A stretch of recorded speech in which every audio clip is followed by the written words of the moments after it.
Il va falloir que je joue de la caméra aujourd'hui.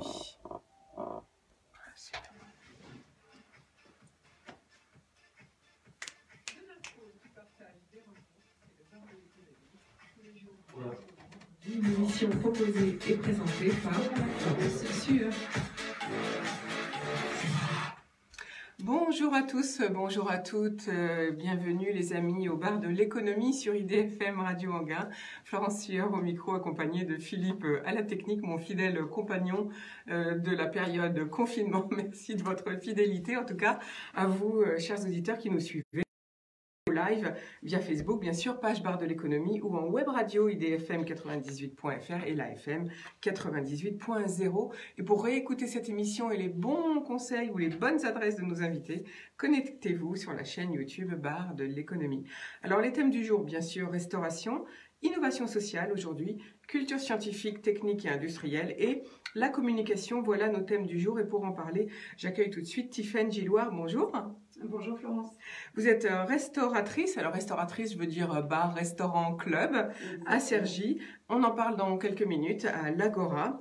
Et donc, on va parler avec vous, bien sûr, confinement, réouverture et comment ça se passe et comment vous allez faire, quelles petites astuces pour attirer tous les clients en ce moment. Aussi aujourd'hui, nous avons en direct Anne-Claire Pache, professeure en innovation sociale à l'ESSEC, qui développe la chaire de philanthropie à l'ESSEC, à l'école donc de commerce basée à Cergy. Et c'est donc très intéressant de voir pourquoi et comment elle développe la philanthropie auprès des étudiants. Nous avons aussi Dominique Mollard. Bonjour. Bonjour Florence. Dominique, vous êtes membre de l'Association des ingénieurs et scientifiques de France. Vous représentez les ingénieurs en France et à l'étranger. Et avec vous, on va aborder le thème de la didactique des sciences et le développement d'une culture scientifique technique et industrielle, et ça j'aime bien ces mots-là, parce que industrie, on les a quand même beaucoup malmenés ces temps derniers. Bien sûr, on parlera aussi des métiers, sans doute, de formation. Bref, on a plein de choses à se dire.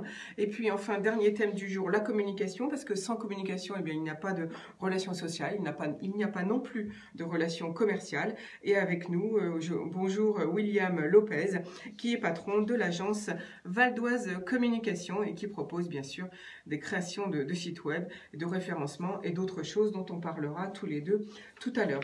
Mais tout de suite, eh bien, comme tous les jours, depuis déjà maintenant vendredi dernier, en partenariat avec la Chambre de commerce et d'industrie du Val d'Oise, un jour, un centre-ville, un resto.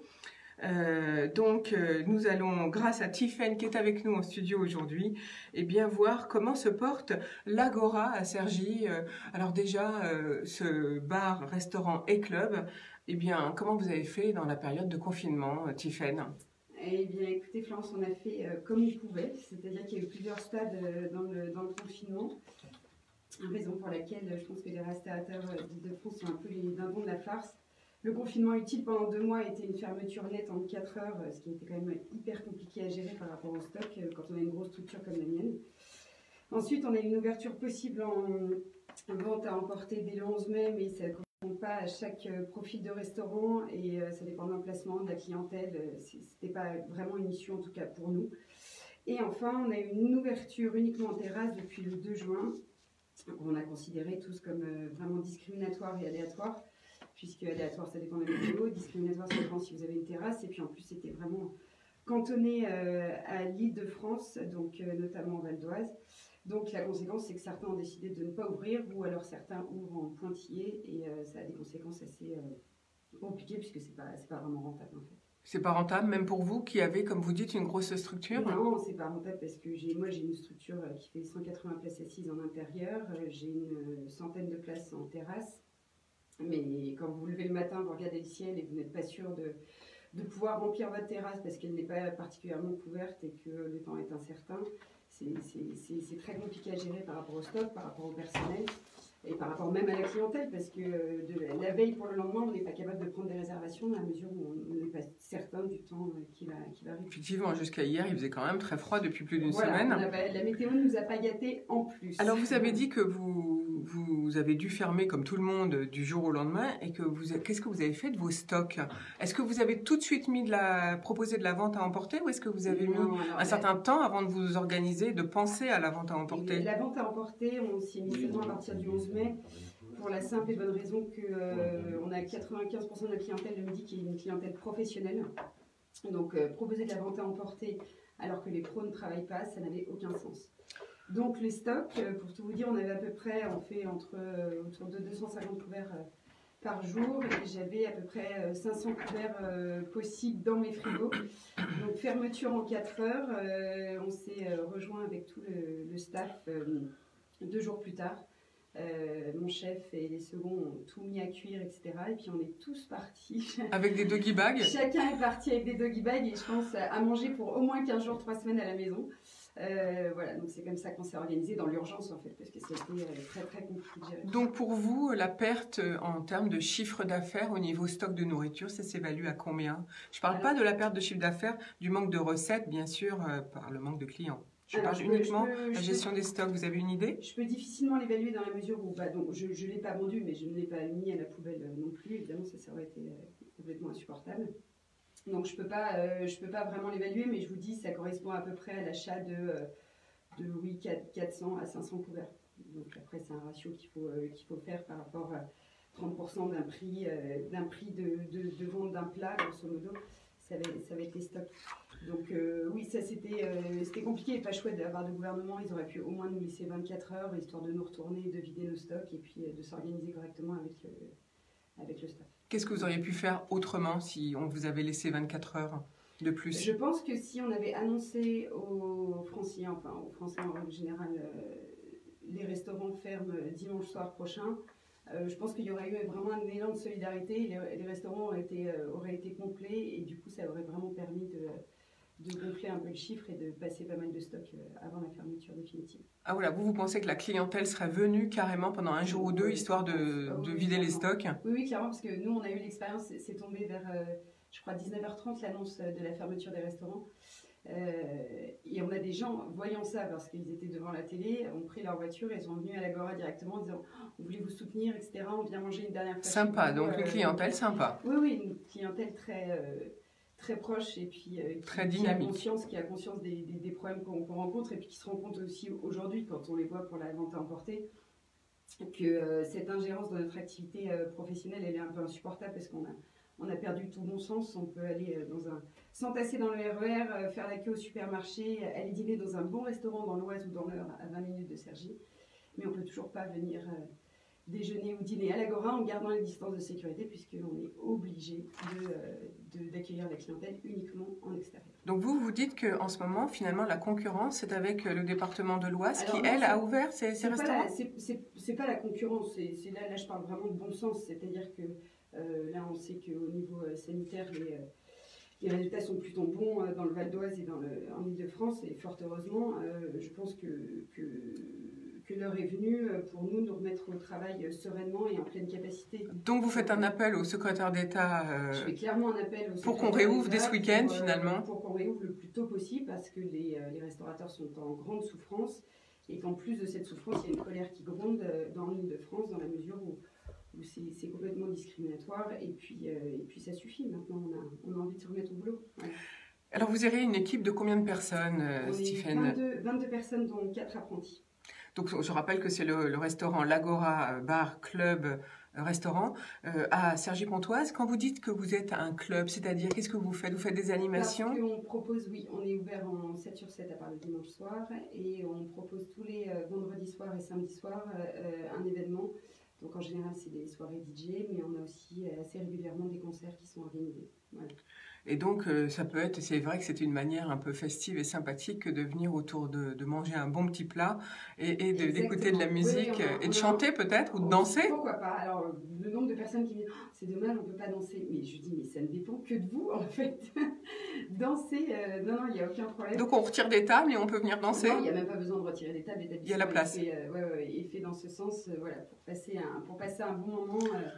Et donc là, dès que ça va pouvoir, quand prévoyez-vous de rouvrir l'activité en salle? Si par exemple, on entend des annonces ce week-end comme quoi ça peut réouvrir dès lundi, vous ouvrez dès lundi? On est tous au taquet. Vous êtes tous en cuisine, ils sont prêts. Non, après, il nous faudra forcément une demi-journée, une journée d'adaptation, histoire de remettre la carte à flot, parce que pour l'instant, on a une carte limitée. Mais ce sera pas un problème pour nous.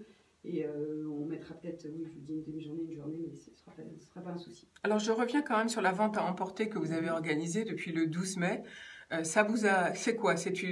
À quoi ça a servi cette vente à emporter? Est-ce que c'est une opération de com ou bien est-ce que vous avez quand même fidélisé une certaine partie de la clientèle? Ça s'est fini par une opération de com, clairement, c'est comme ça que ça s'est passé, puisqu'on ne savait vraiment pas où est-ce qu'on allait. C'est difficile de remettre tout ça en place, une vente à emporter, on n'en avait pas vraiment fait avant, il faut communiquer dessus, etc. Et on s'est vite rendu compte qu'en fait, tous les professionnels qui ont l'habitude de venir manger le midi étaient souvent en télétravail, etc. Donc on n'avait pas forcément beaucoup de monde. Je pense que la vente à emporter marchait mieux, a vraiment servi aux plus petites structures de centre-ville, ce qui est très bien pour eux. Mais les grosses structures quand même qui sont un petit peu en périphérie, pour le coup, je ne vais pas dire on souffert de la vente à emporter, mais ce n'était pas vraiment une plus-value en termes de chiffre d'affaires. Par contre, nous, on a considéré que c'était comme une opération de com qui nous permettait de voir nos clientèles, de discuter, d'échanger, de dire qu'on était encore sur la place, de faire parler de l'Agora et d'entendre parler de l'Agora. Alors, en admettant que ça réouvre, on espère tous lundi, qu'est-ce que vous mettez en place? Vous êtes optimiste, Florence. Ah bah oui, moi je suis toujours optimiste. Mais je pense que là, effectivement, on a suffisamment fait d'appel à ce micro, justement, notamment pour le tourisme, la culture, bien sûr pour les autres secteurs comme l'automobile et l'aéronautique. D'ailleurs, on va en parler tout à l'heure de l'aéronautique. Mais on a fait suffisamment d'appels aux élus qui sont venus à ce micro pour essayer de pousser un maximum pour vous soutenir. C'est ça le but de l'émission. Alors, si vous réouvrez dès la semaine prochaine ou dans 8 jours, côté sécurité sanitaire, qu'est-ce que vous avez mis en place pour vos clients? Écoutez, on a déjà mis en place à travers, quand on reçoit des gens, une clientèle en terrasse, les mesures sanitaires qui ont été préconisées par le gouvernement et l'UMI, le syndicat de la restauration. C'est tout simplement les distances de sécurité d'1 mètre, du fléchage, du gel hydroalcoolique, les serveurs et serveuses en salle masqués, les cuisiniers masqués. Voilà, ça va pas beaucoup plus loin que ça. Je pense qu'il ne faut pas être plus royaliste que le roi et puis encore faire appel à notre bon sens. Mais on utilise tout ça. On utilise aussi des QR codes afin d'éviter de limiter, de passer des cartes, etc. Donc les personnes peuvent avoir accès à la carte et au menu via leur téléphone portable. Voilà, c'est plein de petits. Donc ça, c'est très numérique. Vous êtes très numérisé alors à l'Agora. Sur le digital, oui, bah, il faut. On n'a pas le choix, ça va vite. Et notamment pour la vente à emporter aussi, le click and collect, etc. On a mis pas mal de choses en place sur le digital là-dessus. Alors avec qui avez-vous fait toute cette mise en place digitale? On fait partie d'une communauté qui s'appelle la communauté Zen Chef. C'est une structure parisienne avec laquelle on travaillait déjà dans notre ancien restaurant et qui nous a beaucoup épaulés d'ailleurs dans toutes les choses qui étaient à mettre en place là-dedans et que je remercie d'ailleurs, c'est une chouette communauté. Voilà, donc grâce à Zen Chef, donc le click and collect, qui fait que nous clients, on ne tape sur rien, en fait les QR codes servent à la fois à commander et ça part directement en cuisine. Non, les QR codes vous servent à commander pour la vente à emporter. Les QR codes vous servent à regarder notre carte pour ne pas avoir à manipuler une carte menu, voilà. Tout simplement. Donc vous êtes devant le serveur et vous voyez tout votre menu et vous pouvez indiquer au serveur ce que vous voulez. Et le click and collect, c'est uniquement sur le digital, sur notre site. Ça permet de réserver vos plats, d'arriver à l'Agora et de dire... Et de faire de la vente à emporter. Tout à fait. Alors par contre, vous allez garder ce système de QR code pour le futur Ça dépendra de ce que le gouvernement va nous imposer, mais je pense qu'à terme, c'est pas idiot. Parce que la jeune génération a son téléphone greffé à sa main et utiliser un QR code pour regarder le plat du jour, je pense que ça va faire partie des habitudes. Et est-ce que quand on regarde, il y a un système pour commander direct en cuisine ou non? Là, quand même, ça passe par la relation avec le serveur. Oui, quand même. Laissez-nous un peu ça. Un peu d'humanité. Oui, un peu d'humanité et puis voilà, d'échange, de partage. C'est tout ça aussi. Les restaurants en général et l'Agora en particulier. Le rapport entre le client et le serveur est primordial. Alors, quels sont vos atouts pour la réouverture qu'on imagine proche? Alors, mes atouts, ils sont... faut qu'on continue sur notre lancée avec beaucoup de rigueur et d'enthousiasme, mais nous, notre ADN à l'Agora, c'est la cuisine d'ici et d'ailleurs, avec des plats. Donc, on a toujours considéré que les plats classiques de brasserie étaient bons, étaient bien, mais ne suffisaient plus. J'entends parler tartare de bœuf, souris d'agneau, burger, etc. C'est bien, mais ça reste maintenant, c'est un peu un lieu commun. Et donc avec Benjamin, mon mari qui est mon associé, on a voulu que l'Agora soit, que l'ADN de l'Agora soit aussi à travers des plats inspirés de la cuisine du monde. Donc on a énormément de plats qui viennent de la cuisine du monde comme pad thai, pokéball, ceviche, lobster roll, poutine, etc. Donc des plats typiques de toutes les cultures du monde. Exactement. Et ce sont des plats qui sont constants ou bien c'est par exemple un jour un type de plat? Ce sont des plats qui sont constants. On a juste notre plat du jour qui change, mais en général qui est plus classique et français. Mais cela ne bouge pas, il reste à la carte et ça fait partie de nos ventes, nos tops des ventes. Alors Tiffaine Gilloire, je rappelle que vous dirigez l'Agora, le restaurant donc et club à Cergy-Pontoise. Vous êtes un jeune restaurant puisque ça fait 1 an que vous êtes ouvert. Exactement. Donc effectivement, quand on a 1 an et puis que là on a une pandémie qui arrive, ça fait mal quand même, j'imagine. Alors oui, c'est dur et à la fois c'est peut-être ce qui nous a sauvés aussi parce que comme c'était notre première année, on a fait très très attention à notre trésorerie. Parce que la première année, vous ne savez pas trop où vous allez, comment ça va se passer, et le fait d'avoir cette trésor, ça nous a permis d'être un petit peu plus serein pendant le confinement. Maintenant, il va falloir que ça reparte et que ça reparte sérieusement. Et donc, vous avez mis vos salariés en chômage partiel ou pas du tout? Oui, complètement en chômage partiel. Personne n'est licencié, tout le monde est en chômage partiel? Non, je me fais un point d'honneur à faire en sorte de les protéger et j'espère que je pourrai le faire jusqu'à la reprise à 200%. Et vous avez utilisé des prêts rebonds ou ce n'était pas utile? Vous aviez suffisamment de trésorerie? J'ai demandé un prêt garanti par l'État, un PGE. Je croise les doigts, Florence, pour ne pas avoir à y toucher parce que je considère que dans une jeune entreprise comme la mienne, qui est une grosse structure, ça s'appelle un peu du surendettement. Donc, je ne dis pas par là, je ne veux pas critiquer les démarches du gouvernement qui ont certainement aidé beaucoup d'entreprises, mais voilà, ça vous fait peur? Oui, clairement. J'espère que l'activité va reprendre à 200% et que je n'aurai pas besoin d'utiliser ce PGE. Alors, on a bien compris, Tiffaine, donc ce sera ma dernière question, on a bien compris que pour l'Agora à Cergy-Pontoise, c'était une carte du monde, c'est vos spécialités finalement. Exactement. Quels sont les prix moyens d'un plat? Est-ce que vous faites des propositions pour le midi ou pour le soir à des tarifs? Comment vous allez faire pour la rouverture? On n'a pas de menu le soir. Alors, c'est pas trop le timing des promotions dans la restauration en ce moment, on va pas se le cacher. mais on a toujours eu un menu à 13,50 le midi avec le plat du jour qui a fait et puis un menu à 17,50 avec le plat et le dessert. Merci d'être venu nous voir aujourd'hui. Donc je rappelle que vous représentez l'Agora, un bar-restaurant club. Et donc dès la réouverture, j'imagine que vous allez vouloir nous enchanter avec des groupes ou des DJ. Exactement, on a déjà prévu un événement le 21 juin, fête de la musique. Alors, voilà. On n'est pas censé être ouvert puisque le gouvernement parle du 22 juin, mais je pense qu'ils vont nous autoriser à ouvrir pour... Voilà, c'est l'intuition de pouvoir féminine. Donc on est en train de prendre de l'avance. Voilà, vous êtes aussi optimiste que moi. D'organiser des événements avec une chanteuse qui viendra le 21 juin et un DJ en plus pour animer la soirée qui risque d'être très chouette. Et ben voilà, on va tous aller faire la fête le 21 juin à l'Agora. Merci Tiffaine Gilloire et merci à la Chambre de commerce de soutenir la restauration.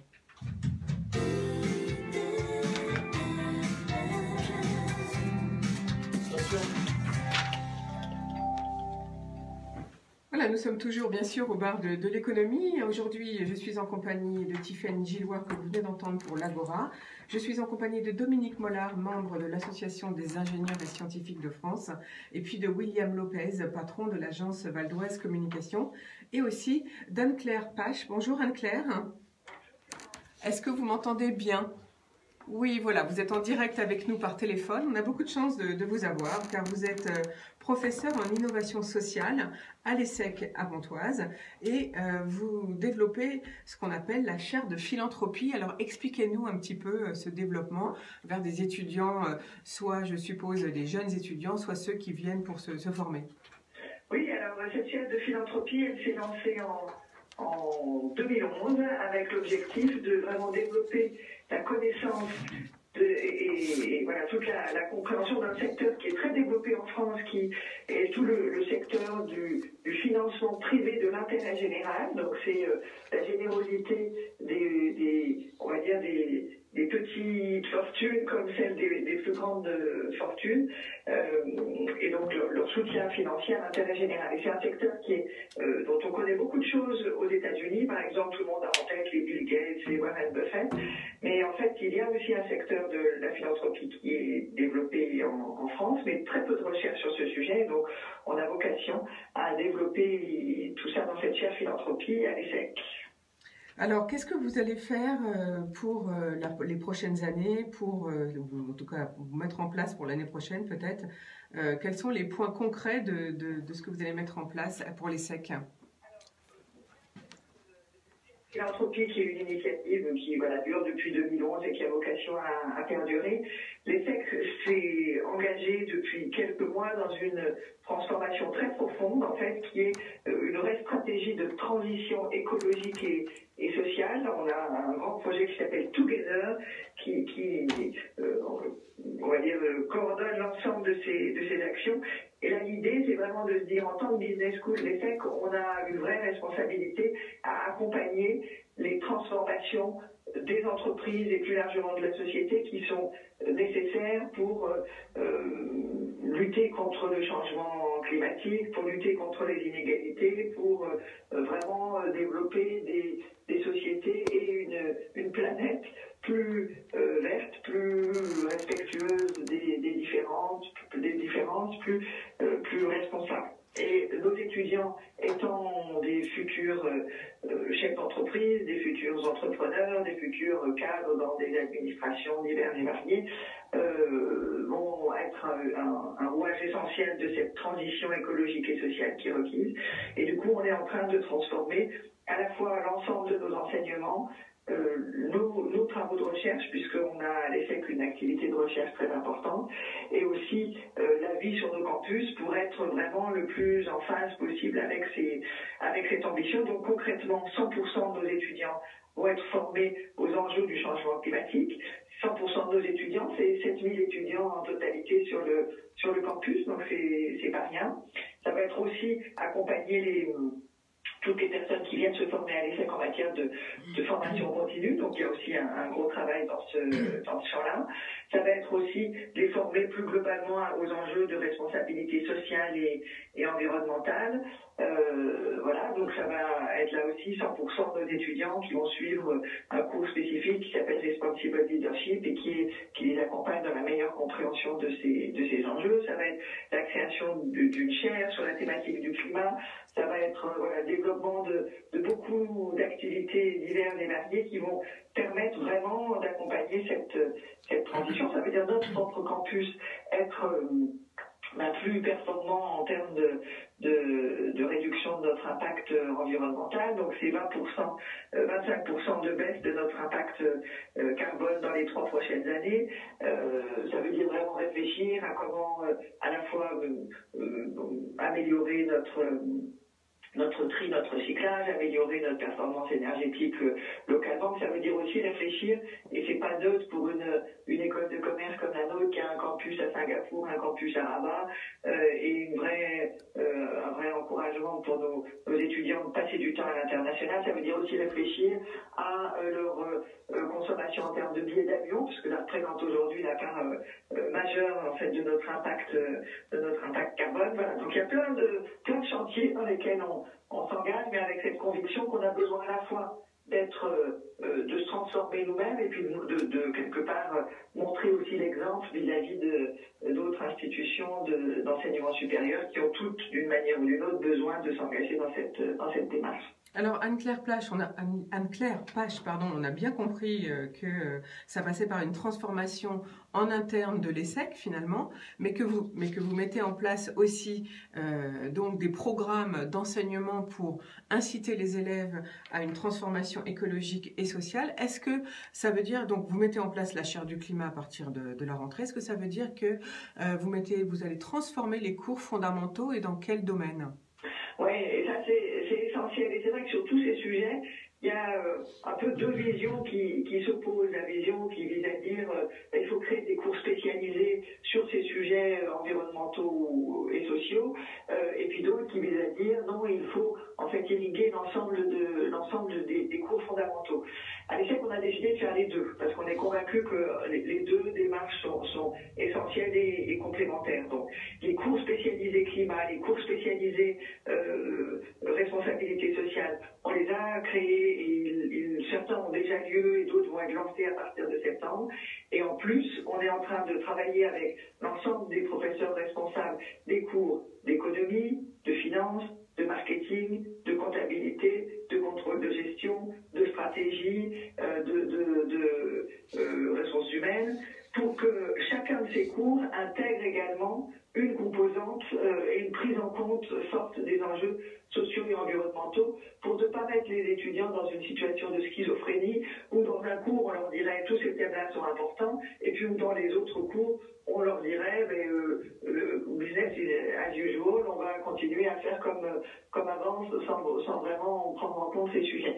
Et donc c'est vraiment une double transformation qu'on fait, création de nouveaux cours spécialisés, mais aussi transformation des cours existants pour que globalement les étudiants comprennent que ces enjeux économiques et sociaux, ils ne sont pas les sujets dont on s'intéresse, auxquels on s'intéresse après s'être intéressé au reste, mais c'est bien des sujets qui sont en interaction permanente avec les sujets de comment est-ce que, en tant qu'entreprise, j'investis, ou en tant que banque, je vais investir, ou en tant qu'entreprise, je vais gérer mes propres relations aux investisseurs. Ce sont des vrais sujets quand je réfléchis à ma politique de marketing, évidemment quand je réfléchis à ma stratégie plus largement, quand je me pose la question de comment est-ce que je pilote mes activités, comment est-ce que j'en rends compte dans la comptabilité, ce sont aussi des sujets importants en termes de comptabilité extra-financière, etc. Donc, ce sont des sujets en fait qui percutent l'ensemble des grandes disciplines de gestion. Et donc, on a fait le choix d'aborder ce sujet par ces deux biais dans les cours fondamentaux et dans des cours spécialisés. Alors Anne-Claire Pache, vous dirigez donc la chaire philanthropie à l'ESSEC et vous êtes professeure en innovation sociale. On a bien compris tout l'impact du changement dans les cours pour justement parler de la transition écologique et sociale. Par contre, avec le confinement, on a vu se mettre en place tout ce qui est enseignement à distance. Est-ce que finalement, vous allez le garder pour le futur ou comment vous allez répartir et si vous gardez donc les cours à distance, comment vous allez répartir les cours magistraux en amphi ou en TD qu'est-ce que vous allez garder en enseignement à distance?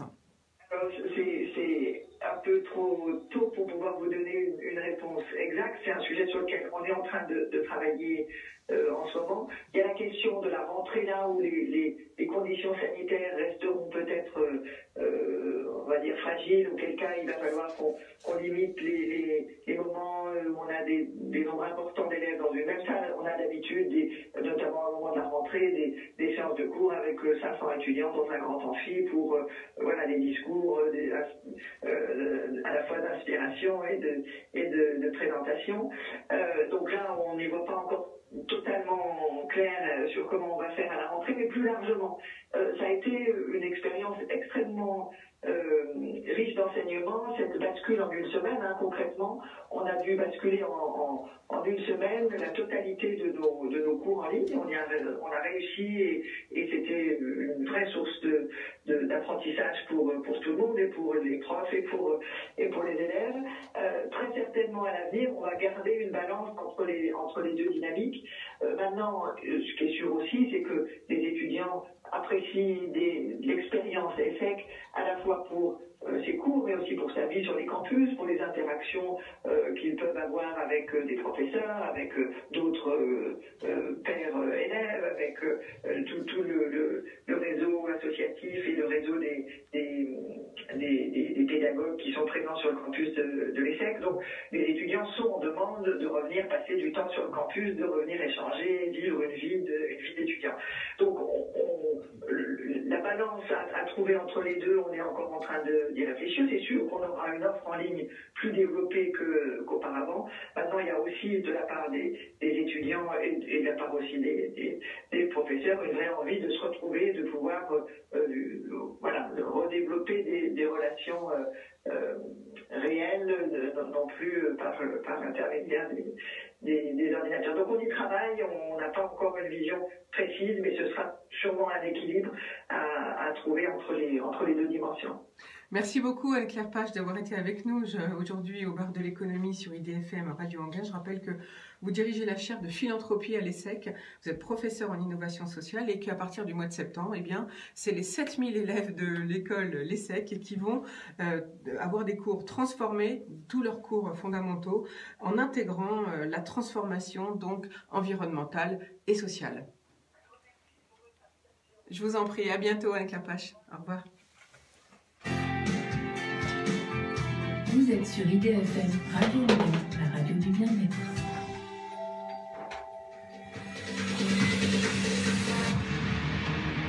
No, there ain't no stopping us. Fly without boarding pass. Couldn't catch me, I've been moving past. Call me a shooting star. Let them know who you are. Flying up the bar. Wish on a star. Time to show 'em who's in charge. Call me a shooting star.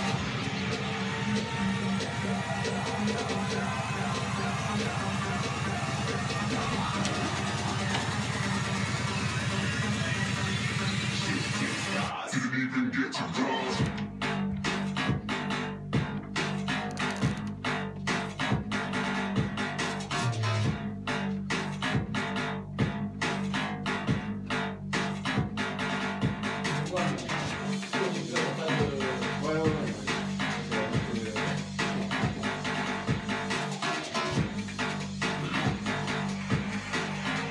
I said I'm moving too far. Get it wrong.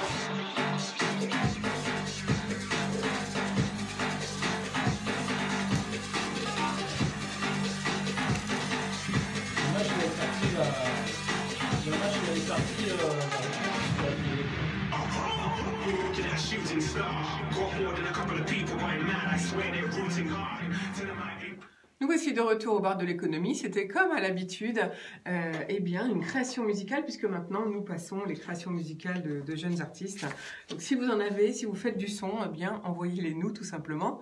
Et on vous les passe à l'antenne, bien sûr. Alors aujourd'hui, nos thèmes du jour, c'est restauration, innovation sociale, culture scientifique, technique et industrielle et la communication. Et pour cela, j'ai à mes côtés Tiffaine Gilloire du restaurant L'Agora de Cergy, Anne-Claire Page, professeure en innovation sociale et qui développe la chaire philanthropie à l'ESSEC à partir du mois de septembre.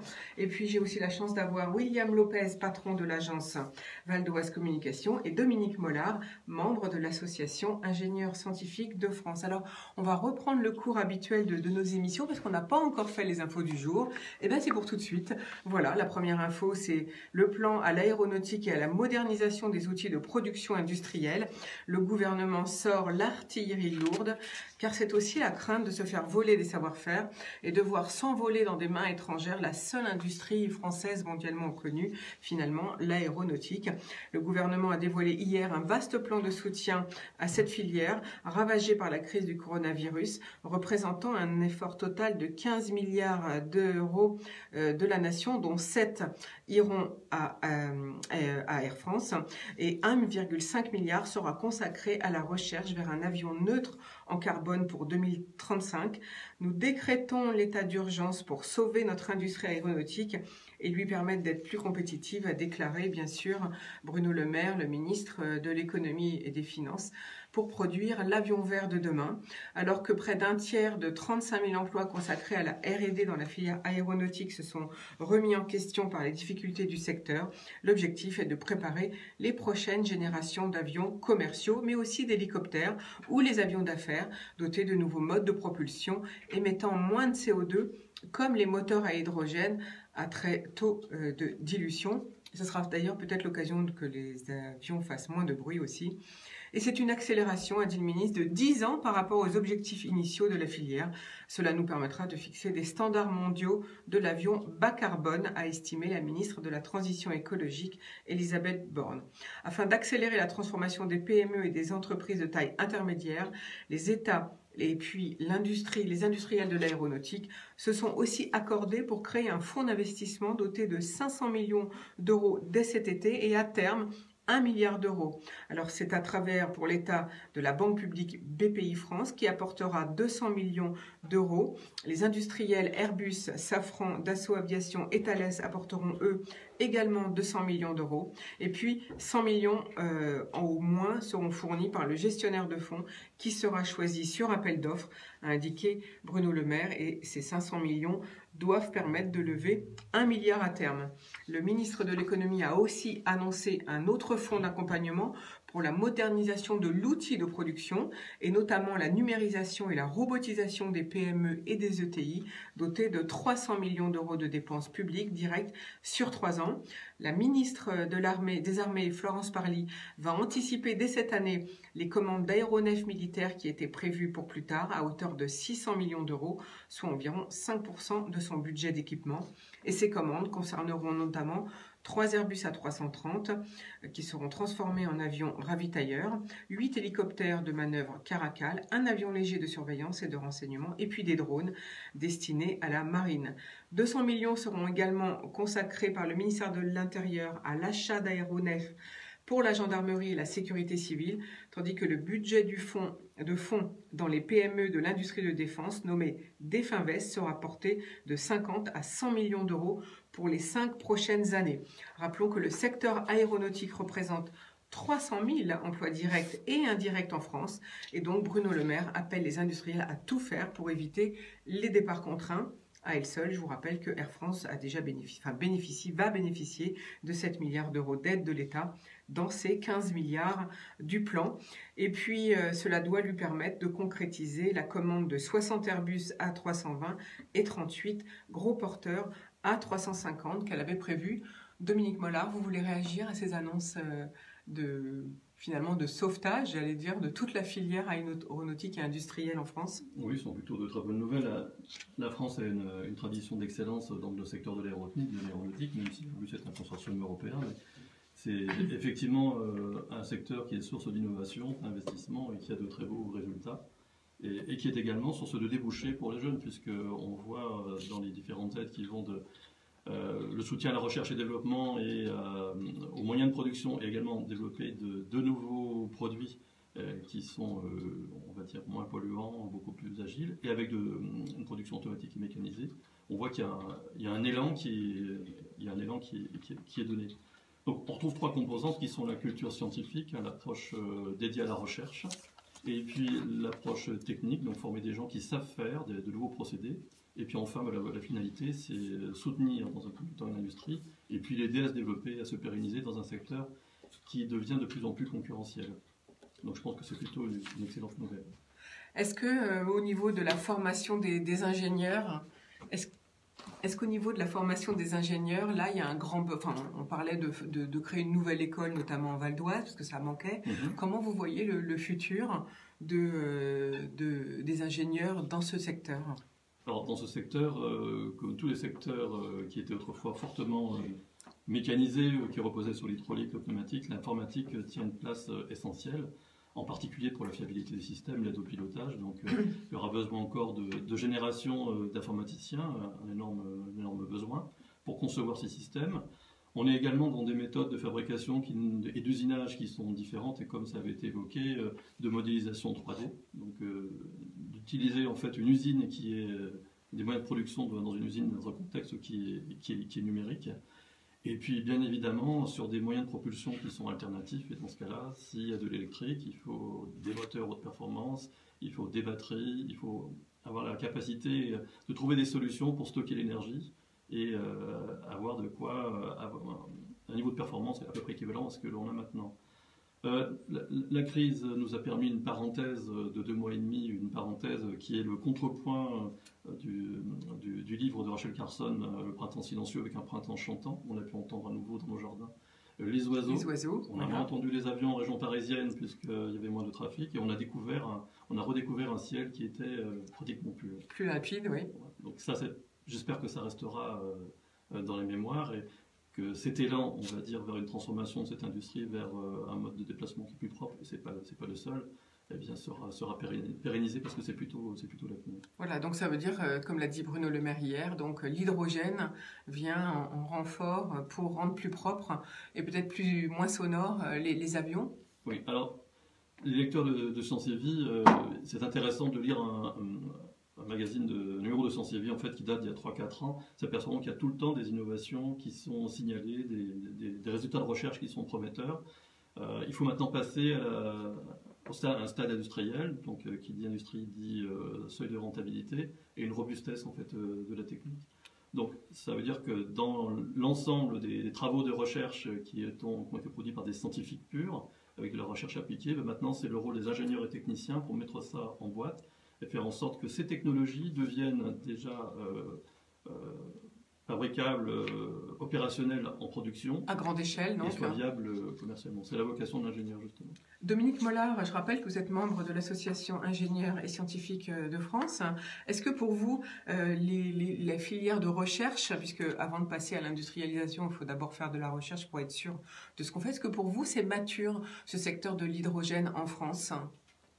Alors, je ne saurais pas me prononcer sur ce secteur exactement, mais on a des moyens et des laboratoires qui recherchent activement.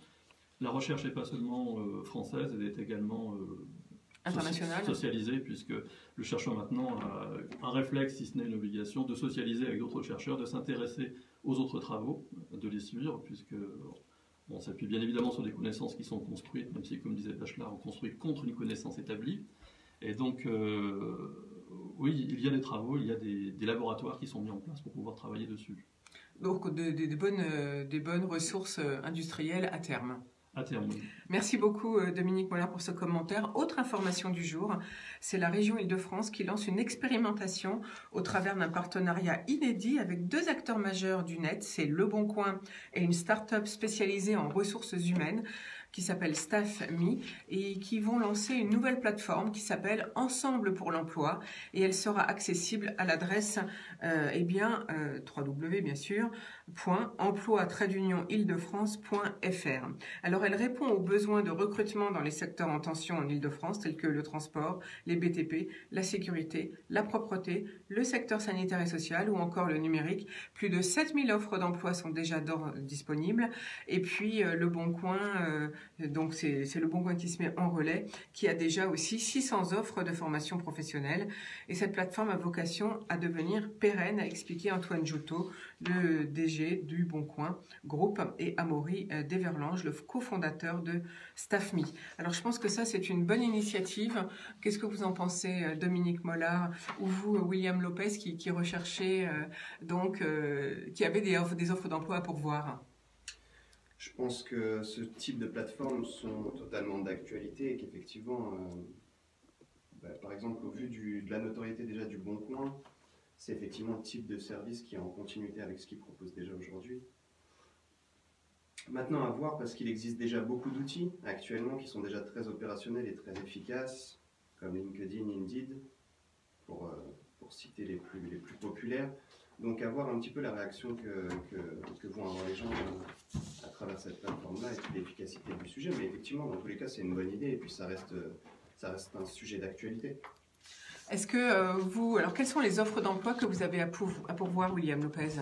Alors aujourd'hui, on recherche principalement 3 profils et sans doute 5 très prochainement, mais là déjà les premiers, en tout cas les plus urgents, on recherche déjà un premier profil, donc un assistant administratif et commercial. On a eu un dernier entretien vendredi, je fais un petit clin d'œil à Tata, qui nous a vraiment grandement séduite à travers son profil. C'était vendredi dernier, donc un petit clin d'œil à cette dame-là.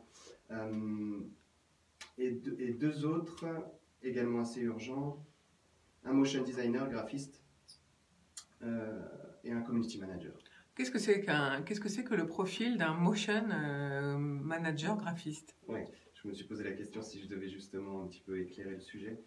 L'idée, c'est qu'aujourd'hui, on voit de plus en plus sur les réseaux sociaux, par exemple, des vidéos animées, 100% animées, type dessin animé, grossièrement.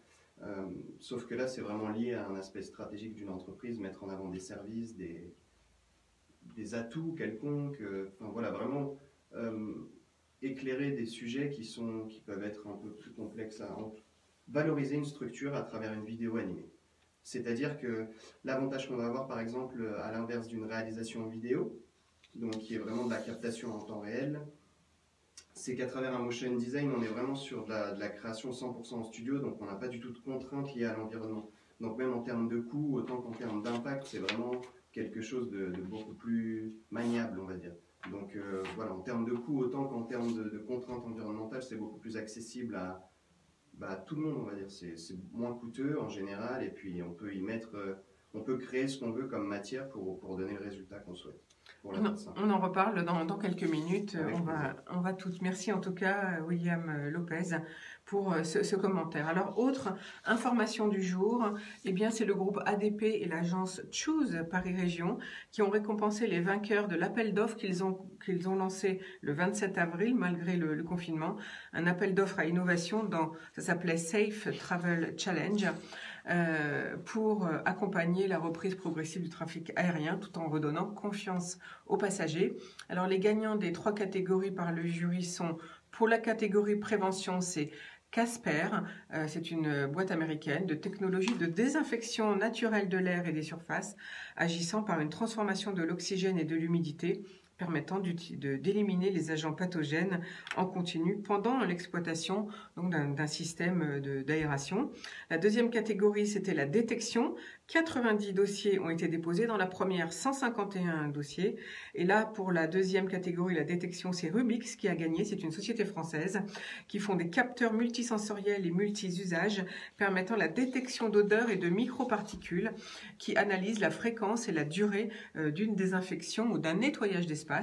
Et puis la troisième catégorie, c'était dans la catégorie nouveaux services. 68 dossiers ont été déposés et c'est Vivoca France qui a gagné pour une solution de commande vocale pouvant être installée sur les différentes étapes du parcours du passager et sur un ensemble d'interfaces. Donc on verra bien sûr un peu plus ces technologies arriver à l'ADP et puis peut-être dans les avions. En tout cas, 3 tendances se dessinent pour l'aéroport. Les nouvelles normes sanitaires et simplicité du parcours passager, avec un suivi en temps réel de la distanciation sociale, du port du masque et de la désinfection par ultraviolet, du monitoring pour agir sur la qualité de l'air à l'intérieur des terminaux, et puis des interfaces de services sans contact, click and collect, un petit peu comme ce qu'a mis le restaurant L'Agora en place, la commande vocale aussi pour différents services et usages de l'aéroport, et l'application d'identification par ultrason, et ça c'est vraiment tout nouveau.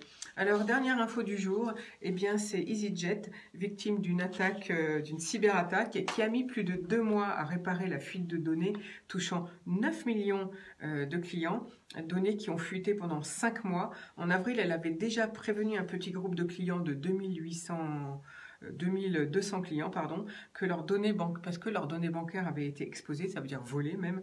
Les pirates du web peuvent les exploiter eux-mêmes, bien sûr, ou bien alors les revendre carrément à plusieurs groupes sur le marché noir. Donc, grâce aux adresses mail fuitées qui sont en plus liées à votre identité, eh bien, des cybercriminels pourraient lancer des campagnes de phishing massives. Je vous en ai déjà parlé assez souvent de ce que c'était le phishing ici. Ils prennent vos adresses et puis ils envoient des mails à votre place à plein de gens, où ils font carrément des tentatives d'arnaque financière, ça s'appelle du vol d'identifiants, pour déployer des logiciels malveillants. Donc je vous invite à ne pas cliquer sur des mails qui vous semblent suspects, des mails de vos amis qui vous arrivent et qui disent n'importe quoi, et puis surtout ne pas cliquer sur les pièces jointes pour éviter bien sûr d'être envahi par des mauvais virus. Alors je pense que ça, pour vous, Dominique Mollard, la cybercriminalité, la cybersécurité, c'est un sujet majeur. Hein. C'est un sujet essentiel et même vital, puisque, comme on l'a évoqué pour l'aéronautique, l'informatique est vraiment un outil formidable et puis un facteur d'avancement des technologies, mais c'est également un talon d'Achille. La période de la crise sanitaire l'a montré, puisqu'il y a eu une recrudescence des attaques et des malveillances. Se protéger est une évidence. Il y a des moyens massifs qui sont investis en cybersécurité. La question, c'est d'améliorer la perception des dirigeants, des décideurs par rapport aux risques informatiques et par rapport aux multiples failles qu'il peut être nécessaire de combler, sachant que bien souvent, ce sont des erreurs qui sont humaines, qui sont exploitées. C'est la raison également pour laquelle on a vu le recrutement de cyberguerriers, puisqu'il y a une politique de cyberdéfense qui est mise en place. Donc c'est un nouveau poste, j'allais dire, le mot cyberguerrier que vous venez d'utiliser. C'était ce qui était dans la campagne d'information et de recrutement du ministère de la Défense. Et il est vrai que de plus en plus d'ingénieurs informaticiens sont orientés vers des moyens de cyberdéfense, et que ce soit pour des entreprises privées ou que ce soit pour des pouvoirs publics. Dans tous les cas, c'est quelque chose qui est essentiel pour l'économie comme pour l'industrie. Et on voit par exemple des attaques qui correspondent qui ciblent des hôpitaux. Il peut y avoir un enjeu sanitaire qui est assez grave. C'est un problème qui est global, malheureusement, qui est assez difficile à détecter, puisqu'il est parfois difficile d'identifier les groupes ou les personnes qui sont à l'origine, sachant que la plupart des motivations sont essentiellement financières. Quels sont les défis technologiques et industriels à venir pour les ingénieurs? Alors, très clairement, peut-être un secteur sur lequel on est un petit peu en retard en France et qu'on essaie de rattraper en Europe, c'est celui de la mécatronique. Donc, la mécatronique qui est l'alliance de l'électronique, de l'informatique et de la mécanique. Une tradition d'excellents mécaniciens, on sait fabriquer des machines, on sait fabriquer des moteurs. D'informaticiens, depuis le début de l'informatique, on était bien implantés. On a des électroniciens de renom, mais la combinaison des trois permet de fabriquer des machines haut de gamme, des robots par exemple, des choses qui peuvent explorer, des tunneliers intelligents, on a vu des avions propres et vous mettre en place s'adapter et innover, comme on l'a vu avec l'aéroport de Paris, et 3 technologies en fait qui vont venir, on va dire, en soutien. Donc la mécatronique est vraiment un enjeu fort. Les pays en fait industrialisés autres que la France ont largement investi dedans, et c'est couplé à une autre branche de l'informatique qui est en développement, qui est l'intelligence artificielle, puisque c'est ce qui permet de conférer un certain niveau d'autonomie à ces machines que l'on fabrique, clairement des robots, quel que soit leur usage. Alors, vous différenciez l'intelligence artificielle de l'informatique? C'est une branche de l'informatique, mais elle a également un aspect, on va dire, psychologique et cognitif, puisque on voit apparaître avec les travaux sur l'intelligence artificielle, et notamment pour ce qui permet d'éclairer une décision, la prise en compte des biais cognitifs. Ça peut être des biais dans les données, des biais dans le raisonnement, des biais dans l'algorithme, des biais dans l'interprétation qui a été faite. Donc l'intelligence artificielle, qui finalement repose sur des algorithmes assez basiques, eh bien, elle est autant informaticienne que psychologique. Donc finalement, le métier de demain, c'est la mécatronique, parce qu'on a besoin d'ingénieurs partout, mais pour vous, c'est le métier industriel de demain. Oui, et puis il y aura certainement une relance de la chimie, puisqu'on s'aperçoit que, notamment dans la dépollution, ou dans le traitement de l'air, traitement de l'eau, traitement des terres polluées, on a besoin de chimistes avec qui maîtrisent des réactions qui sont validées sur le plan expérimental et après qu'il faut déployer sur le plan industriel. Et donc, de la même façon que fournir de l'eau propre était indispensable, dépolluer de l'eau usée va devenir encore plus indispensable. Donc, parce que l'heure de demain, c'est l'eau, en fait, c'est ça que vous voulez dire. Chimie et biochimie vont devenir des débouchés pour les ingénieurs. Ça, on n'en voit pas encore les applications réelles, parce que jusqu'à présent, quand un jeune voulait faire de la chimie, on disait qu'il n'y avait pas beaucoup de débouchés. C'est exact. Alors, aux ingénieurs et scientifiques de France, on a une action de promotion des métiers de l'ingénieur et de scientifique, et donc on donne des clés, on donne également on aide les jeunes, on va dire, à s'orienter. La chimie d'hier était basée sur la transformation du pétrole, elle a produit le plastique, que l'on trouve à peu près partout maintenant. La chimie de demain va être dépolluante, va produire des plastiques qui sont résistants, qui sont biodégradables, va permettre d'accompagner un mode de développement qui est par exemple celui de l'impression 3D, avec des matériaux que l'on utilise pour produire des objets, et donc qui soient moins polluants, qui soient résistants. Donc il y a tout un aspect de la chimie qui peut être basé sur des éléments qui sont organiques, donc qui sont bio, pour parler rapidement, et d'autres éléments, par exemple, sur l'utilisation de procédés, de plantes dépolluantes, comme on l'a évoqué, qui sont à découvrir et qui vont reposer sur la chimie organique Donc vous êtes d'accord avec Anne-Claire Pache tout à l'heure, lorsqu'elle a annoncé le développement de sa chaire de philanthropie et de la mise en place de tout un enseignement environnemental et de transformation sociale, c'est le futur? Oui, c'est le futur et il y a un des points positifs malheureusement du Covid, c'est justement peut-être cette prise de conscience.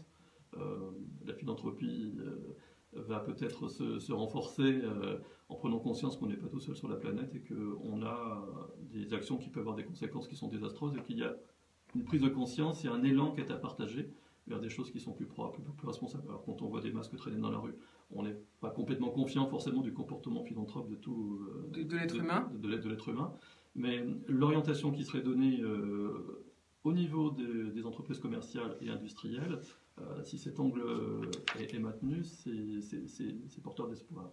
Donc finalement, en fait, le confinement peut-être nous a permis de voir que l'être humain n'est pas finalement le meilleur être sur Terre, mais qu'il y a la nature et que finalement la nature, c'est quand même elle qui gagne à tous les coups. Oui. C'est ça qu'on peut dire. Alors vous, Dominique Mollard, vous annoncez un autre nouveau mot, c'est le citizen sensing. C'est quoi la philosophie de ces deux termes? Alors c'est un terme qui est anglo-saxon puisqu'il a été mis au point dans la ville de Londres, c'est anecdotique, mais il existe de façon générale. On parlait tout à l'heure pour l'aéroport de Paris de la mesure de polluants ou la détection d'agents bioactifs et puis ensuite après la dépollution. Actuellement, une station de mesure de polluants, on parlait du dioxyde d'azote qui est monté en flèche depuis le déconfinement, on parle également des particules fines. Si vous voulez le mesurer de façon scientifique et industrielle, il faut vous mettre à peu près une somme de 4 000 à 5 000 euros parce que les capteurs sont chers, etc. Il y a une alternative qui a été éprouvée par des scientifiques californiens et chinois, parce qu'il y a un problème de particules fines, et puis d'identification, de caractérisation de la pollution, disant plutôt que de mettre des stations coûteuses à très peu d'endroits, mettons des stations peu coûteuses, pas forcément aussi précises, certainement moins précises, mais de façon maillée sur le territoire. Et partout.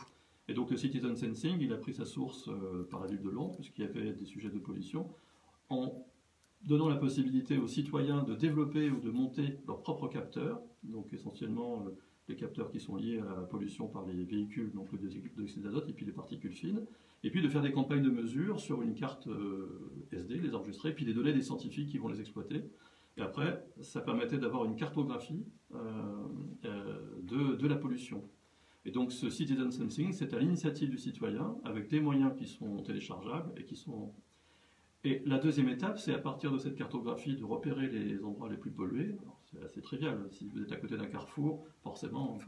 Mais pas forcément. Et en fonction de la nature de pollution, là, le British Museum apportait un autre kit, qui est les phytosensors et une sélection d'espèces de plantes qui permettent de capter la pollution. Donc vous trouvez par exemple le lierre, c'est évident, vous trouvez l'astère pour la pollution du sol, vous trouvez la lavande, vous trouvez la chimée, tout un tas de plantes que vous pouvez faire pousser chez vous.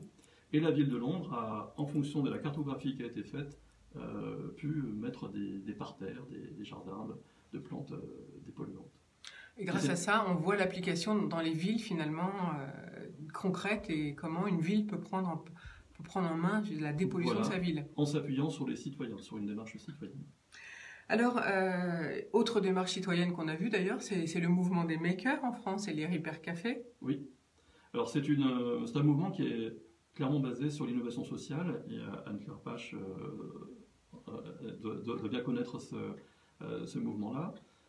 Historiquement, les ingénieurs considéraient les makers avec un petit peu de méfiance, puisque Claude Lévi-Strauss avait distingué le bricoleur de l'ingénieur. Le bricoleur fait avec les moyens du bord et assemble quelque chose, et l'ingénieur, lui, à partir d'un schéma, définit les éléments dont il a besoin.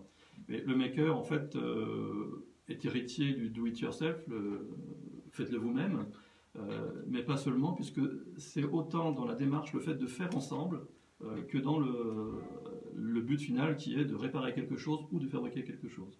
Ça a permis de développer des compétences électroniques, informatiques, fabrication, et puis également de faire des mises en commun, et puis ça a conduit aussi à des entités qui sont les Repair Cafés, qui permettent de lutter contre l'obsolescence programmée et donc à terme contre une pollution inévitable, en réparant plutôt qu'en changeant. Alors vous travaillez dans une grande institution. Est-ce que mais vous êtes en même temps membre de l'association ingénieurs et scientifiques de France. Est-ce que vous pensez que dans le futur, les entreprises vont être moins, vont être plus environnementales et qu'il va y avoir un vrai développement et plus de concertation entre tous, j'allais dire, entre les chercheurs, les petites structures et les grosses structures? Est-ce que c'est un mouvement qui se développe? Alors ce mouvement Ou est-ce qu'on est toujours dans la captation à soi de finalement la nouveauté, de l'intelligence, de ce qui fait l'innovation? Alors c'est un mouvement qui se développe, qui avait été impulsé historiquement par les pôles compétitivité, où une entreprise qui voulait développer une activité ou se reconvertir, on connaît l'exemple du pôle mécanique du côté de Clermont-Ferrand, ou des entreprises qui étaient sous-traitants de grandes entreprises du secteur de l'automobile par exemple, ont vu leur carnet de commandes s'assécher parce que des pièces à faible valeur ajoutée en grande série étaient fabriquées moins cher ailleurs. Donc ces pôles de compétitivité ont permis de mettre en relation des chercheurs, l'académie, des industriels et puis des organismes qui permettaient de faire la fusion des deux. Et donc de grandes séries de pièces à faible valeur ajoutée, dans le cas du pôle Viameca par exemple, ils sont passés à la fabrication de machines spéciales avec la mécatronique et avec, par exemple, des chariots autonomes pour des agriculteurs ou dans l'entreprise. Donc c'est cette intelligence-là, en fait, qui va émerger entre production de masse et puis ciblée sur la marge commerciale, et puis production intelligente avec moins de masse, mais une valeur ajoutée beaucoup plus importante. Et ça, vous pensez que ça, c'est l'avenir? À mon avis, c'est l'avenir. Alors, dernière question, Dominique Mollard, si vous voulez bien. Vous parlez de culture scientifique, technique et industrielle. Qu'est-ce que c'est que le développement, la didactique de ces sciences pour le jeune de demain? Les trois volets sont essentiels. Déjà, le développement d'une culture scientifique, c'est l'apprentissage de la méthode scientifique par l'expérimentation, le développement d'un esprit critique. Ça fait un petit peu le contrepoids de tout ce qu'on peut lire sur Internet ou sur Twitter. Avoir un esprit critique et une vraie approche scientifique, confronter les faits, avoir une théorie, même être critique par rapport à une théorie, c'est une formation qui est à développer. Elle peut se développer par l'expérimentation, par des ateliers, par des animations. Par exemple, c'est les 200 ans d'Ampère cette année. Il y a des ateliers qui sont faits avec des scientifiques pour redécouvrir l'électricité et à travers des expériences historiques qui sont assez anciennes, refaire comprendre ou mettre en évidence des lois physiques, donc des lois naturelles. Sur l'aspect technique, c'est plus des savoirs et des savoir-faire. Donc, il y a un engouement pour l'impression 3D. On peut faire fabriquer par un tiers son objet 3D. Il peut peut-être correspondre à quelque chose qu'on a vu dans une série télévisée, ou on peut acheter ou louer son imprimante 3D fabriquée chez soi. Donc, ce sont des habiletés techniques, comme on peut développer un programme informatique ou faire un circuit électronique. Donc, cette culture technique, c'est à partir d'un savoir-faire qui est à acquérir et d'un problème qui est à résoudre. Et la culture industrielle, c'est le débouché. C'est à partir d'une idée de départ qui a été éprouvée, qui est étayée par une théorie, qui techniquement est viable, et bien passer au stade où elle peut être mise en production à grande échelle. Donc cette culture scientifique, technique et industrielle, c'est vraiment les fondamentaux, on va dire, de l'avenir industriel. Et c'est un message qu'on essaie de transmettre aux jeunes générations quand on fait des présentations dans les écoles, lors de forums, dans les lycées, et quand on fait de l'aide à l'orientation. Est-ce que vous trouvez qu'avec la réforme du bac, donc qui va s'appliquer là, dès la rentrée de septembre, c'est suffisamment implémenté dans les nouveaux programmes? Alors, la réforme du bac a apporté peut-être des filières qui étaient moins structurées selon les filières de bac, avec des options qui sont à choisir. Il y a maintenant une maturité, une prise de recul pour choisir les options qui permettront, on va dire, de passer à l'étape suivante post-bac, c'est-à-dire de choisir on va dire une filière courte ou une filière longue, mais de partir avec les bases nécessaires dès le lycée, en équilibrant culture générale et culture scientifique, technique et industrielle, bien évidemment. Mais on a maintenant des points de repère vis-à-vis des filières. Très rapidement, alors que ce soit les ingénieurs, associations d'ingénieurs, grandes écoles ou l'éducation nationale, a travaillé justement sur ces points de repère. Historiquement, le bac S était la voie royale pour une carrière scientifique, mais c'est pas forcément le cas. Il y a des gens qui ont fait des études littéraires, qui ont fait également des études scientifiques, pas forcément techniques, puisque la science, entre sciences dures et sciences douces, comme on l'a dit, il y a un grand panel. Et donc, vous voyez vous voyez une évolution où parce qu'on avait quand même laissé tomber le côté purement industriel et production, au niveau de la formation de nos jeunes avant bac. Est-ce que là, vous voyez quand même, grâce à ces changements de programme, une amélioration? on revient un petit peu... Oui, parce que les filières techniques sont mieux dessinées. On a également un phénomène d'aspiration par le biais des formations en alternance, en apprentissage, qui permet d'avoir à la fois une culture technique et puis un bon niveau d'études, et une expérience concrète et pratique du terrain, de l'industrie, du domaine métier dans lequel on va exercer. Et donc c'est une amélioration pour vous. En conclusion, comment vous voyez le futur, vous, Dominique Mollard? De façon optimiste, comme je le disais, sur la prise, capitalisant la prise de conscience de ces derniers mois, et puis sur l'élan qui est donné, et puis sur la dose d'optimisme que j'espère nos jeunes vont conserver. Mais pour vous, quel diplôme, quel niveau d'études faut-il avoir? Est-ce qu'il y a de la place pour tout et pour tout le monde? Alors il y a de la place pour tout le monde, il y a de la place pour des diplômes professionnels de niveau CAP et BEP, de la place pour des Bac+2, pour des techniciens supérieurs, pour des dessinateurs, pour des concepteurs, et puis il y a de la place pour des ingénieurs et des scientifiques. Donc il y a de la place vraiment pour tout le monde. Donc finalement, le tout c'est d'être motivé et puis après vivre la vie? Oui, parce que quelqu'un qui a un niveau d'études peut très bien le développer, et je pense que l'enjeu des années à venir, qui est également un enjeu actuel, c'est de permettre une formation continue, une formation au long de la vie, à la fois pour permettre une réorientation, changer de métier, évoluer vers l'autre domaine, ou au contraire progresser dans un niveau de compétence. On va poser la question à William Lopez qui est à nos côtés. William, vous dirigez une agence de communication, Baldoise Communication, basée près de Cergy. Est-ce que vous utilisez des ingénieurs ou est-ce que le niveau ingénieur n'est pas requis dans les postes que vous avez dans vos salariés ou dans ceux que vous allez recruter? Sur la partie web, principalement sur la partie développement web, l'idée c'est qu'on arrive à un tel niveau finalement de langage et de structuration de données avec des algorithmes, etc. Je rejoins un petit peu ce que disait monsieur par rapport à l'intelligence artificielle, etc. L'idée c'est que on a une telle analyse qui est faite que forcément il faut un degré d'étude, une méthodologie, de la technique qui est nécessaire et qui du coup relève de l'ingénierie naturellement. Donc oui, sur la partie web, on a des besoins d'ingénierie effectivement. Alors, est-ce que c'est compliqué en ce moment pour vous de recruter ou voilà, expliquez-nous un peu comment ça se passe. En tant qu'agence, on travaille surtout sur la marque employeur finalement, et puis de manière assez naturelle, puisqu'on est sur une ambiance vraiment ce qu'on a en tête par rapport à une agence de com, nous on l'applique, c'est-à-dire qu'on est vraiment tous des passionnés, c'est une grande famille, c'est une ambiance très cool, et puis on est très simple pour être très efficace derrière, donc, et puis on le montre, on est très transparent sur les réseaux, du coup ça favorise vraiment l'embauche à ce niveau-là. Du coup, dès qu'on met une annonce, on a la chance d'avoir beaucoup de candidatures, mais parce que justement tout au long de l'année, on est dans cette logique-là de transparence et d'être complètement entier et de montrer pleinement qui on est et l'ambiance qu'il y a au sein de l'agence. Comment vous faites alors? On est naturel. Non, c'est-à-dire, quelles actions vous faites pour montrer tout au long de l'année?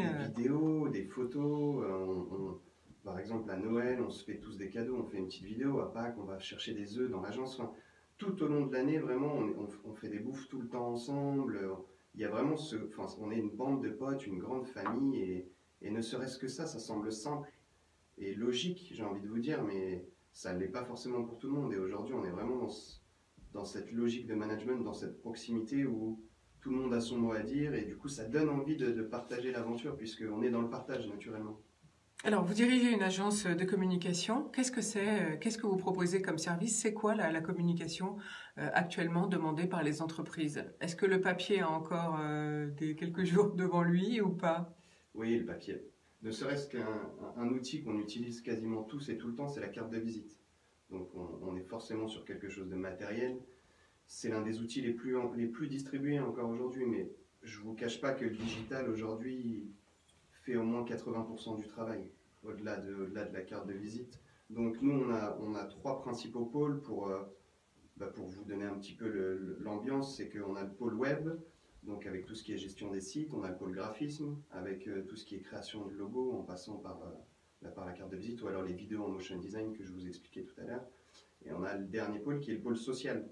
Vous l'avez souligné au tout début, c'est effectivement la partie sociale, c'est l'interaction, c'est le partage, c'est donner vie à quelque chose, c'est montrer les choses qu'on a envie de montrer. Donc c'est tout ce qui est gestion des réseaux sociaux, référencement web, et tout ce qui est avis client aujourd'hui qui est juste nécessaire. Par exemple, pour la restauration, on voit qu'il y a des plateformes qui sont développées, qui sont basées principalement sur les avis clients, et on consomme quasiment tous aujourd'hui avec les avis clients au prime abord. Enfin, on sait aussi que sur les plateformes dédiées aux avis clients, c'est pas forcément toujours des vrais avis et que quelquefois il y a des sociétés qui achètent des avis ou même des faux avis pour. C'est pas toujours vertueux ces plateformes. Bah après, faut avoir c'est un peu de bon sens aussi. Il faut prendre l'objectivité comme elle vient, dans le sens où effectivement, faut lire les avis, il faut voir l'ambiance qu'il y a, faut que tout soit cohérent finalement. Il ne s'agit pas uniquement de prendre en compte. Vous pensez qu'on peut repérer des faux avis? Je pense que on peut pas repérer forcément des faux avis, mais en tout cas, on peut repérer si l'ensemble est cohérent ou pas. Et l'idée, c'est que si vous voyez des belles photos, en fait, il faut pas prendre uniquement en compte, à la rigueur, si vous voulez vraiment un avis complètement objectif, il faut pas prendre en compte uniquement les avis, à la rigueur. Si vous craignez ce sujet-là, il faut vraiment aller voir les réseaux sociaux, comment se comportent les gens, quelle est l'expérience ils vivent dans le réel. Donc, il faut voir du concret. Et mélanger tout ça et faire un ensemble qui vous inspire confiance ou pas. Mais bon, les avis clients aujourd'hui sont nécessaires et sont malgré tout ultra importants. Et j'ai envie de vous dire, sur Google par exemple, c'est difficile d'acheter des avis ou de berner des avis. Et en plus de ça, l'algorithme prend en compte beaucoup d'informations. Et en l'occurrence, si c'est quelqu'un de votre famille qui laisse un avis par exemple, vous allez avoir une pénalité quelque part et ça va le prendre en compte. L'algorithme va jusque-là. Donc c'est très poussé en fait. C'est très très poussé malgré ce qu'on pense. Donc il vaut mieux faire les choses dans les règles de l'art et sincèrement plutôt que d'essayer de bricoler et d'inventer et de berner la machine. Alors on a bien compris que la communication en 2020 c'est encore un tout petit peu de papier, notamment la carte de visite, mais beaucoup de web puisque vous faites donc la création de sites web, le référencement et bien sûr les graphismes et puis la gestion de réseaux sociaux. Ça on a bien compris. Est-ce que les clients demandent encore à ce qu'on achète du clic? Ça veut tout et rien dire, acheter du clic finalement, puisque l'idée encore une fois c'est qu'aujourd'hui il faut faire passer la bonne expérience aux éventuels prospects, aux clients. Donc acheter du clic, ça mène à pas grand-chose. Si finalement, en fait, l'idée c'est d'avoir vraiment, avec le web, on a cette distance-là. Donc s'il y a un doute, il n'y a pas de doute. Vous pouvez acheter du clic si derrière l'expérience utilisateur n'est pas aboutie, si vous n'êtes pas complètement entier et transparent dans la démarche, dans ce que vous allez lui faire vivre comme aventure. À un moment donné, il va s'y reconnaître. Enfin, l'idée c'est que soit vous êtes là pour du court terme, soit vous êtes là pour du long terme, grosso modo, et acheter du clic, ça me fait plus penser à du court terme, puisqu'il n'y a pas de notion de pérennité. Le fait de générer finalement de la rentabilité à travers le web, c'est un ensemble de choses faites dans les règles de l'art, mais surtout un ensemble cohérent. Et l'idée, c'est qu'acheter du clic, ça me fait penser uniquement à un site web. Or, non, il y a derrière ça, il y a les réseaux sociaux, il y a beaucoup de choses qui vont rentrer en compte, les avis clients également, et tout doit être aligné par rapport à vos valeurs, par rapport à la direction que vous souhaitez prendre, et par rapport surtout à l'expérience que vous souhaitez faire vivre à vos clients. Alors, quelles sont les demandes? William Lopez, je rappelle que vous êtes dirigeant de Val d'Oise Communication. Quelle communication demandent les clients actuellement quand ils vous appellent? C'est pour un besoin immédiat, concret, ou c'est une réflexion plus globale? En général, une réflexion globale, dans la lignée de ce que je viens de vous dire, c'est une réflexion plus globale. Et puis, on travaille encore une fois sur du long terme avec la plupart de nos clients et on se base surtout sur les objectifs. C'est-à-dire que il n'y a pas de, j'ai rien à dire, moi j'ai juste en quelque sorte à écouter où est-ce que veut aller le client et moi le conseiller sur les bons outils, les bonnes pratiques, lui expliquer surtout pourquoi, parce que c'est un univers qui est ultra opaque malgré tout, la communication. Tout le monde pense pouvoir gérer des réseaux sociaux, mais gérer des réseaux sociaux, c'est pas mettre une publication. Il y a également toute la partie publicitaire, par exemple, qui est concrètement la partie cachée de l'iceberg, qui est au moins 80% aujourd'hui de la stratégie d'une société. Donc si on investit mal son argent sur les réseaux sociaux, sachant qu'aujourd'hui c'est parmi les régies publicitaires les plus puissantes sur les réseaux sociaux, en particulier celle de Facebook, si on investit mal notre argent, il faut s'attendre forcément à un retour sur investissement qui va être moindre. Sachant que la communication, c'est de l'investissement, donc c'est pour générer finalement du chiffre d'affaires ou du bénéfice. Vous dites carrément que actuellement, si on investit en communication, c'est Facebook le meilleur résultat ou Google? Tout simplement parce que c'est le réseau social le plus fréquenté. Donc aujourd'hui, quand on a des idées arrêtées sur le fait de je fais du B2B ou du B2C, c'est-à-dire que je m'adresse uniquement à des particuliers ou à des professionnels, l'avantage que vous avez sur Facebook, c'est que tout le monde y est. Tout le monde. C'est un grand mot, mais 2,5 milliards d'utilisateurs. Quand sur LinkedIn, par exemple, qui est un univers 100% professionnel, il y a 340 millions d'utilisateurs. On n'est pas du tout dans les mêmes échelles. Voilà. Donc tout dépend de ce qu'on vend, c'est ça que vous voulez dire. Tout dépend de ce qu'on vend, mais surtout sur Facebook, il faut y être, ne serait-ce que pour la notoriété. C'est surtout ça que je veux dire. C'est que Facebook, aujourd'hui, c'est un incontournable et peu importe votre activité. Voilà. Alors, une campagne, concrètement, William Lopez, vous dites que c'est indispensable de baser par des campagnes sur les réseaux sociaux. Combien faut-il dépenser par mois ou par an pour avoir une campagne honnête, avec du résultat? Tout dépend de votre zone de chalandise, tout dépend de vos concurrents, tout dépend des objectifs que vous souhaitez atteindre. En fait, ça dépend vraiment des environnements de chacun, tout simplement. C'est-à-dire que si vous avez une auto-école à Enghien-les-Bains, ou alors si vous êtes Spi-Batignolles, enfin, je ne veux pas faire de pub, mais une grosse structure, c'est 2 poids, 2 mesures, et il y a deux univers qui sont complètement distincts, et du coup, les investissements, naturellement, vont s'adapter. Mais quand même, on peut donner des fourchettes, une petite structure, un petit commerce de centre-ville, Sur du local ou du régional, on va dire. Qu'est-ce qu'il doit compter comme budget? On va dire pour quelque chose d'assez local, donc sur une échelle départementale, pour faire assez large, une centaine d'euros, 100, 150 euros minimum d'investissement par mensuel. Mois. Ça reste donc très raisonnable. Oui, après encore une fois, ça reste assez raisonnable. D'accord. Et pour une structure beaucoup plus grosse, là après ça dépend. Ouais, ça dépend des objectifs qu'il y a à atteindre. Disons qu'on avance en test, enfin, en amélioration continue, c'est-à-dire qu'on va par exemple investir, on va commencer avec 1000 euros par mois. On va justement bien analyser la cible, le comportement que va avoir cette cible, et après on va aller se mettre par exemple une fourchette maximum. On va se dire par exemple on va de 1000 à 10 000 euros pour rester sur un budget cohérent et qui va convenir au budget de la structure. Mais disons qu'on va avancer surtout avec la réalité du terrain, de manière à bien investir justement les budgets, puisqu'on ne sait pas encore sur quel canal on va vraiment mettre le paquet, on va tester les différents réseaux, etc. Mais voilà, encore une fois, ça dépend des objectifs et de l'environnement de chacun. Alors William Lopez, en tant qu'agence de com, on comprend que vous essayez de promouvoir vos clients sur les réseaux sociaux, mais tout le reste, la publicité, j'allais dire classique, c'est oublié? Qu'est-ce que vous appelez publicité classique?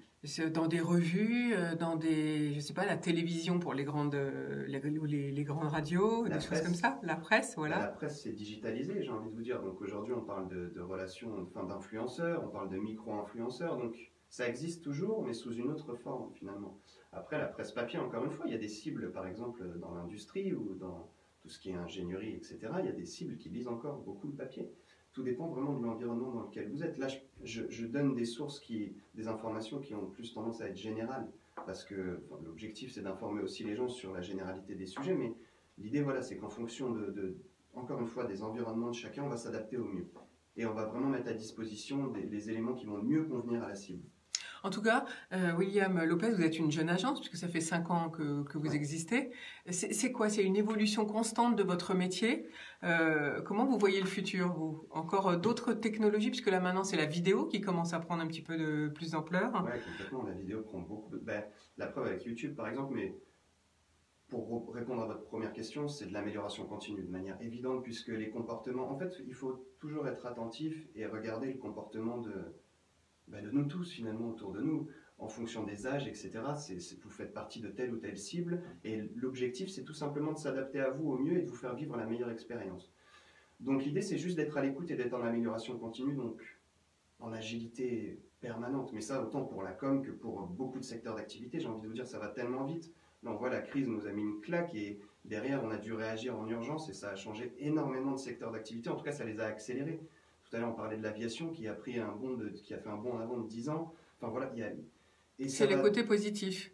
Vous, côté négatif, vous avez dû vous arrêter complètement ou au contraire, le confinement a boosté tout ce qui était digital? Disons qu'on a dû pallier à certains manques. Pour la faire simple, naturellement, aujourd'hui, les gens, s'ils sont chez eux, c'est qu'ils fréquentent davantage les réseaux sociaux. Ça reste du bon sens. Donc, on a senti effectivement une baisse puisqu'il y a eu une crainte, il y a eu de la peur. Juste à la sortie du mois de mars, donc grosso modo au mois d'avril. Mais tout ça c'est naturel et je pense que ça a été un peu général. Maintenant, l'idée c'est qu'effectivement on a un rôle assez clé de par l'importance du digital aujourd'hui tout simplement. Et ça va l'être à mon avis de plus en plus, puisque tout se digitalise et puis ça favorise aussi l'environnement. Enfin ça va avec aussi des enjeux qui sont clés et importants sur le national et puis sur même l'international. Donc j'ai envie de vous dire, enfin voilà, on a un tas d'opportunités à saisir, donc je pense qu'il n'y a pas de limite. En conclusion, qu'est-ce que vous auriez envie de dire aux sociétés qui font pas peu appel à la communication? Regardez autour de vous et prenez les bonnes décisions, tout simplement. J'ai plus à vendre à la com aujourd'hui et le digital, j'ai plus à le vendre. Il y a juste à constater, à regarder tout simplement comment on est tous les jours, quelles sont nos habitudes et dites, trouvez-moi une personne qui ne va pas sur les réseaux au moins une fois par jour, peu importe le réseau. Et voilà, c'est tout simple. Et voilà, c'est tout simple. Merci en tout cas, William Lopez, d'avoir présenté les actions en communication et d'avoir répondu à tout ce qui est réseaux sociaux. En tout cas, cette émission s'achève. Et oui, c'est déjà passé. 1h30 est déjà passée. Je vais vous souhaiter une très belle journée. Le soleil s'annonce enfin. En tout cas, prenez bien soin de vous. Et puis, bien sûr, moi, je vous retrouve dès demain pour de nouveaux thèmes. Je vous embrasse. Ciao, ciao. À demain. Merci.